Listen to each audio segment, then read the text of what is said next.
All this produce that you see out here, all of this has been provided to school districts and food banks for the last 4 years, all coming from Agritopia Farms, and soon they'll have to figure out where it's going to go next.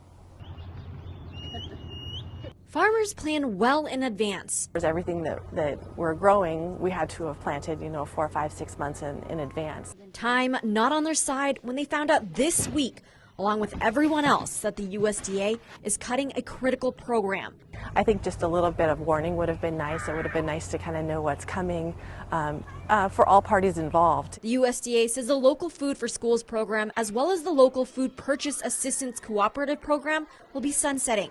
Yeah, we've already started planting for spring, so a lot of the quantities of things that we have planted is with the idea that we would be selling into this program. These programs gave funding opportunities to local farmers to partner with school districts and food banks and provide them with farm fresh produce. Every week for the past 4 years, Agritopia Farm has been packing fresh produce, taking 100 of these boxes and taking them to food banks. Kelly Saxer tells me a third of their profits came from these programs as they bring boxes to food banks like United Food Bank every week. We do get 160,000 pounds of food for this program every year, so it is something that does have impacts, but it's actually like the best food. Now they will have to find alternatives. It can come to no good from my personal opinion. Cindy Gentry runs a co-op that's the middleman between local growers and buyers. We did a survey of our farmers, and across the board, it is how they are managing to stay afloat. The program started during the pandemic, and now the USDA says it's ending them